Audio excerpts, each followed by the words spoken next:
السلام عليكم ورحمة الله وبركاته. ازيكم حبايبي؟ يا رب دايما تكونوا بخير. النهاردة بإذن الله كده هنسمي الله ونصلي على الحبيب المصطفى. اللهم صل وسلم وزد وبارك عليك يا حبيبي يا رسول الله وعلى آلك وأصحابك أجمعين. هنعمل بديل للحصيرة اللي انتوا سألتوني عنه. انتوا فيديوهين الجبنة قبل كده والزبدة اللي احنا عملناهم قلتوا لي يا ام يوسف احنا عايزين حاجة بديل للحصيرة علشان احنا مش موجود عندنا الحصيرة.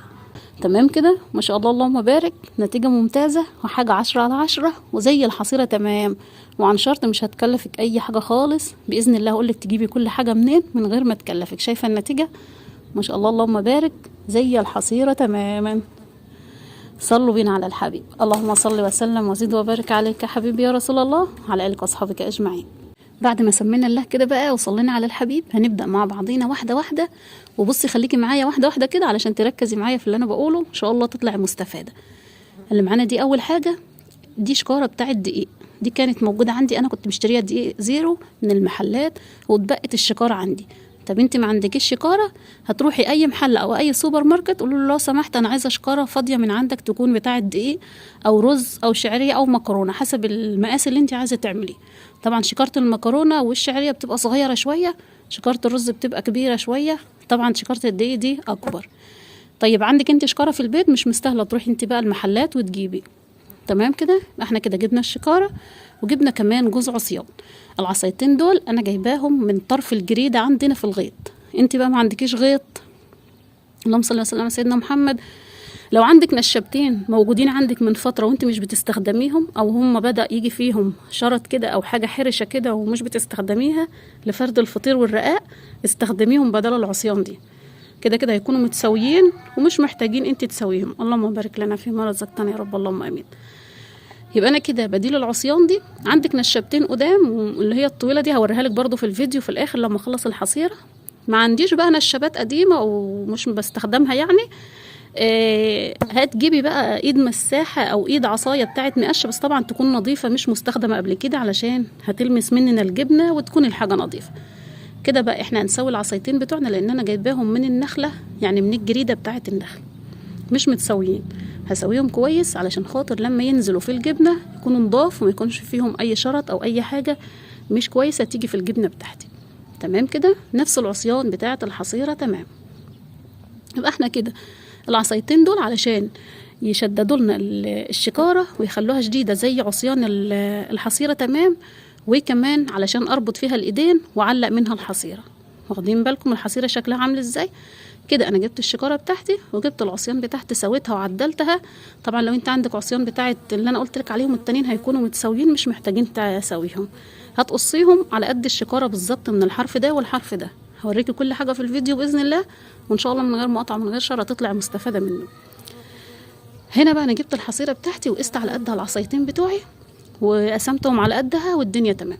جبت بقى دي بقى خيط وابره. انت عندك الدبار اللي انا جايباه ده والمسن ده ماشي، ما عندكيش هاتي خيط وابره عادي خالص من اللي بتخيطي بيه الهدوم العادي. طيب انا عايزه اعملها بخيط حلو بقى كده ويكون متين وحلو زي الخيط ده. المحل اللي انت هتجيبي منه شكاره الدقيق قولي له انا عايزه الخيط اللي انت بتفكه من على شكاره الدقيق او شكاره الشعريه او شكاره المكرونه. خدتي بالك معايا؟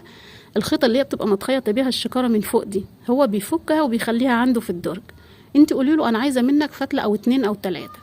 تمام كده هيديكي مش هيتاخر ولا حاجه، الناس كلها باذن الله بخير ولسه الدنيا فيها خير ان شاء الله. يبقى انت كده هتجيبي من المحل، لو ما عندكيش الشكاره هتجيبي من المحل الشكاره وهتجيبي كمان منه الخيط، وعندك طبعا الابره في البيت.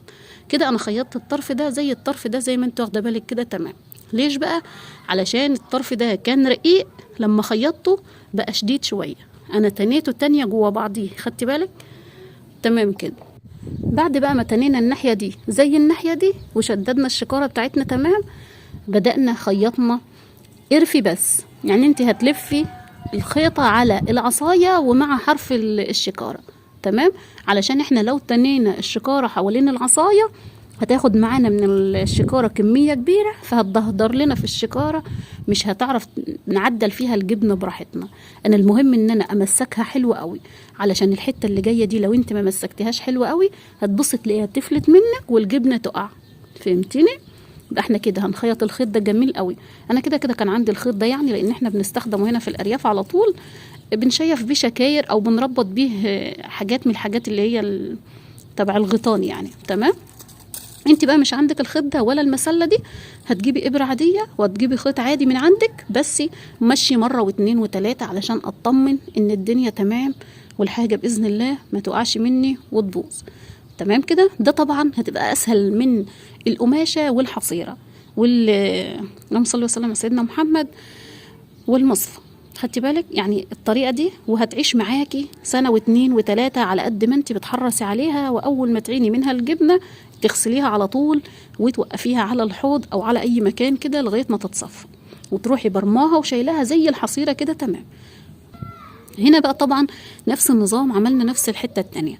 اطمني للخيط بتاعك كويس، واطمن انك انت الشكاره ماسكه كويس مع العصايه، علشان لسه هنعمل فيها ايدين واوريك النتيجه زي ما شفتي في اول الفيديو كده باذن الله.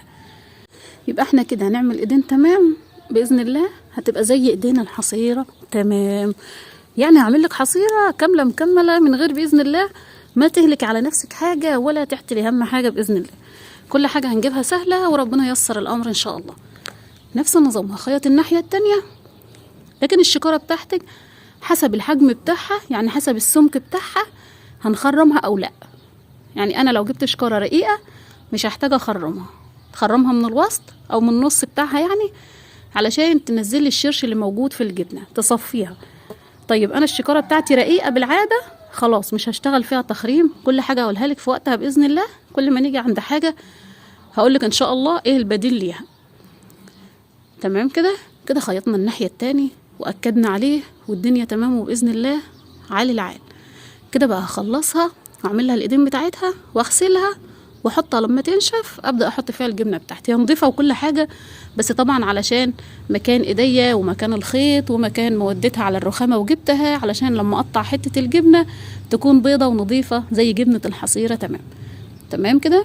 تمام. طبعا الشكاره انا خلصتها من الدقيق على طول وشلتها وركنتها، لان كنت عارفه ان انا هعمل باذن الله الفيديو ده. كده خيطناها تمام. اهم حاجه خلي بالك من الخياطه تكون تمام، علشان ما تعلقيش الحصيره بالجبنه وتيجي تبص تلاقيها وقعت، الجبنه كلها هتقع في الارض. ماشي كده. انا بوريكي نفس النظام اهي، نفس وهي متعلقه الحصيره هتبقى نفس الجبنه بالظبط، نفس الشكاره بالظبط. هنا بقى لنا الايدين بس، هنبدا نعمل لها جزء ايدين حلوين زي ايدين الحصيره كده. تمام. انت بقى ما عندكيش خيط يكفي ايدين الحصيره، اي قماشه عندك نظيفه اعمليها وقطعيها كده بنفس المقاس كده. شفتي انا قست من هنا قد من هنا بالظبط بالشبر، لان احنا ساعة ما عدلنا الحصيرة سوا عدلناها، عدينا كام هنا مربع وكام هنا مربع، وجينا من النص وعملنا الحصيرة الايدين. هنا بقى طبعا ما عندناش فيها مربعات، اشتغلنا على طول على عملنا شبر هنا وشبر هنا وقسنا ووسطنا وعملناها. طبعا انا اخلي الناحية الملون ده بره علشان الالوان ما تجيليش في الجبنة. تمام. مخلية الناحية السادة هو اللي جوه. انا وريتك برضو في اول الفيديو وكنت بشاور لك علشان خاطر الالوان دي انا هخليها بره علشان ما تجيش في الجبنه وتطبع، واجي اقطع الجبنه الاقي لونها اخضر واحمر واصفر. كده عملنا الايد الاولى واكدنا عليها كويس. هتبداي تدخلي الخيط او القماشه بتاعتك من ناحيه بين العصايه وبين الشكاره وربطيها ربطه واتنين وتلاته، اكدي عليها. تمام. وهنبدأ نبرم الخيط مع بعضيه، او لو قماشة على بعضيها هتبرميها برضو نفس النظام كده، بحيث ان احنا نلولوها ما تكونش مبططة وتيجي في الجبنة ويبقى شكلها مش نظيف وتشيل كل الجبنة معاها.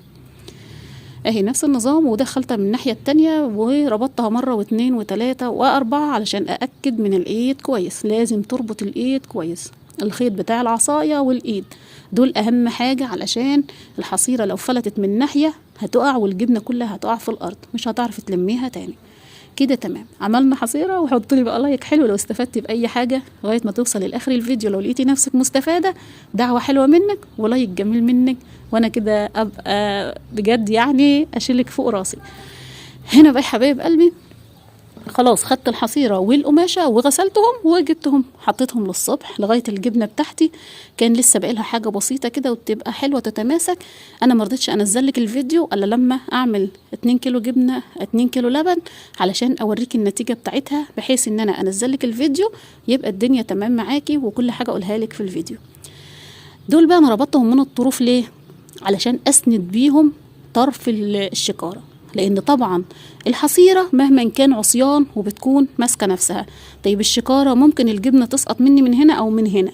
انا عملت الناحيتين دول علشان الحتة دي، علشان اللي لسه الناس المبتدئة تخلي بالها وهي بتوقف الحصيرة بتاعتها وتعلقها، الجبنة ما تقعش منها من هنا او من هنا.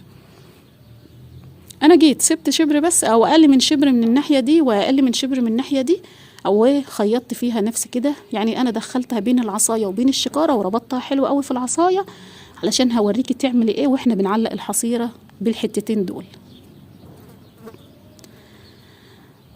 هنا بقى ربطناهم، الدنيا تمام اهي والحمد لله يا رب، وخلصنا وغسلنا الحصيرة بتاعتنا وركناها لتاني يوم الصبح تكون الجبنة بتاعتي اخدت معايا والدنيا تمام. جبنة كمان واحدة من النص علشان ابقى مطمنة ان الحصيرة بتاعتي ما تكعبرش في النص الجبنة، وابص الاقي حتة الجبنة في النص بس، او وقعت على الطرف هنا او وقعت على الطرف هنا واتبهدلت مني. لا، دول بقى زيادة امان ان انا اكون مطمنة ان حاجتي تمام. اي زيادات بقى قصقصيها بالمقص عندك علشان ما تجيش برضو في الجبنة. كده تمام. هغسلها بقى بقول لكم واجي تاني يوم كده غسلتها ونشرتها. كده بقى انا بوريكي بدل العصيان ايه، يا اما ايد عصايه نظيفه طبعا جديده مقشه، او نشابتين قدام عندك اعمليهم قبال بعضيهم وخيطيهم نفس النظام، او عصايه زي دي اقسميها نصين واشتغلي بيها برضو لو انت ما عندكيش العصيان بتاعه الجريد. دول طبعا ايدين المساحه موجودين في اي محل بتشتري منهم، دول بقى اللي انت هتشتريهم بس. بلاش نشابه عشان النشابه سعرها عالي. لو هي موجوده عندك استخدميها، مش موجوده اشتري عصايه مقشه زي كده واشتغلي بيها، اقسميها نصين واشتغلي بيها بالطول ماشي او بالعرض ماشي. هنا بقى بيت لتاني يوم علشان خاطر الجبنه بتاعتي ما كانتش لسه اخدت قوي. جبت الشبكه بتاعه الفرن الكهرباء، عندك الفرن بتاع البوتاجاز العادي هات الشبكه بتاعته وحطيها علشان تسند لي الشكاره. تمام، علشان الشكاره برضو مهما كان ما فيهاش عصيان شديده زي اللهم صل وسلم على سيدنا محمد زي الحصيره. الجبنه بتاعتي ما شاء الله اللهم بارك، اللهم صل وسلم وزد وبارك عليك يا حبيبي يا رسول الله وعلى آلك وأصحابك أجمعين. ربنا يرزقنا كلنا الخير ويطعمنا الخير يا رب اللهم آمين. هنا بقى بالمعلقة وعدلتها ورحت قافلاها وسبتها لما تتصفى. كده أنا غاسلة حصيرتي والدنيا تمام، أو الشكارة بتاعتي الدنيا تمام، علشان خاطر لو ايد الحصيرة جت في الجبنة ابقى مطمنة انها نظيفة، لو العصاية جت في الجبنة ابقى مطمنة انها نظيفة. كده بقى لقيت الشكارة بتاعتي ومشيتها شديدة، يعني سمكها شديد. بدأت ان انا جبت الخلة او سكينة او شوكة عندك وطقريها طقرتين كده من النص علشان تصفي لك كل الشرش اللي في الجبنة. انما لو انت جبت شكارة بتاعت شعرية او رز مش هتحتاج انك انت تخرميها. حتى لو انت جبتيها ولقيتيها مش راضيه تصفي معاكي الشرش بنفس النظام، عادي بسكينه كده وتديها تكتين لو ما عندكيش خله بتاعت اسنان. كده الدنيا تمام. بعد ما عملناهم كده سيبناهم بقى حوالي 10 دقايق، ربع ساعه، 10 دقايق، يعني تلت ساعه مش هتفرق. المهم ان احنا نعمل الحاجه مظبوط، يعني حسب الجبنه بتاعتك فيها شرش كتير او لا. ممكن جبنه ما فيهاش شرش كتير هتنزل معاكي مفيش 5 دقايق وتتصفى وتشيليها، وهقولك تعمل ايه زي ما بقولك بالظبط في الفيديو. هنا بقى انا وريتك الجبنه بتاعتنا في الحصيره، جبت لك حته من دي وحته من دي علشان اكد لك ان الدنيا تمام. هنا الجبنه بتاعتي انا حطيتها، طبعا الحصيره بتاخد مسافه قليله في التصفيه عن الشكاره. لو شكاره سمكها رقيق مش هتاخد معاكي وقت، هتبقى نفس الحصيره بالظبط. هنا تمام، ولميت الحصيره بتاعتي بتاعت الجبنه وشلتها. هوريكي برضو نعمل ايه في الشكاره. هنا بقى جيت للشكاره معايا، لما الاقيها بدات تتصفى من الشرش كويس حطيت حته قماشه، يعني شلت الشرش اللي نزل منها الاول ورجعت حطيت حته قماشه بحيث انها تشرب لي الشرش اللي موجود في الشكاره. ليه؟ علشان لما اعلق الجبنه ما تاخدش فتره طويله معايا متعلقه. هنا انا بوريكي القماشتين الخيط اللي انا عملته في الطروف هنا وهنا، هقولك هنستخدمه ليه وانا بعلقها. هنا بقى كل دقيقتين بروح واجي عليها اقلبها، بس قلبها بالحصيره نفسها بالشكاره نفسها معاها لما تشرب الشرش اللي كل اللي موجود فيها القماشه اللي تحتيها او الفوطه اللي تحتيها، وابدا اعين.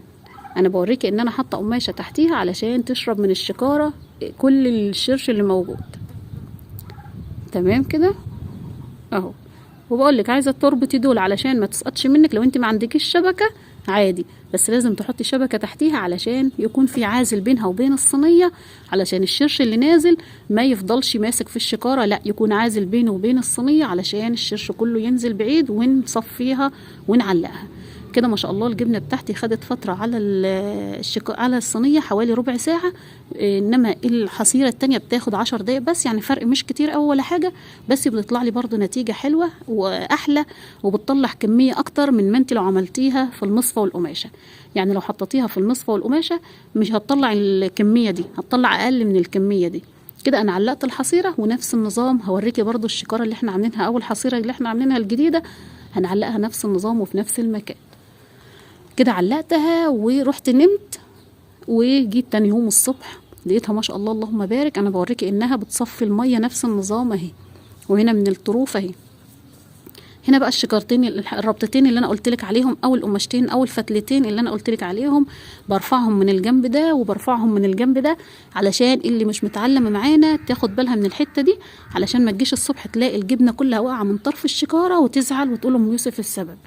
كده انت هترفع الحرف ده والحرف ده لغايه، سيبيها يعني انت لو عملتيها بالنهار سيبيها 10 12 ساعه، بحيث انك انت ما تفضليش تروحي وتيجي عليها علشان تتصفى كويس. انا جبت لك حته من الحصيره وحته من اللي احنا عملناه علشان اوريكي فيه فرق ولا لا. هو ما فيش فرق خالص ما شاء الله اللهم بارك، نتيجه ممتازه.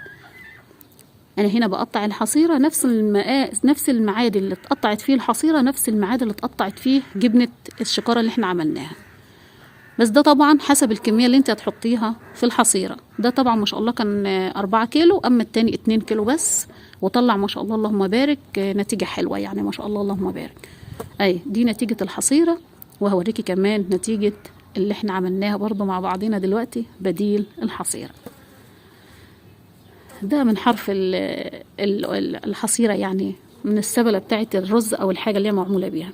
هنا بقى الشكاره بتاعت الدنيا تمام والحمد لله، مفيش طبعه الوان، مفيش اي حاجه خالص، مسويه ونظيفه. عايزه تعمليها نفس شكل الحصيره هتعملي بالشوكه نفس النظام كده، مش عايزه خلاص مش مشكله. المهم ان انا عامله حاجه موفره عن ما احطها في المصفى والقماشه.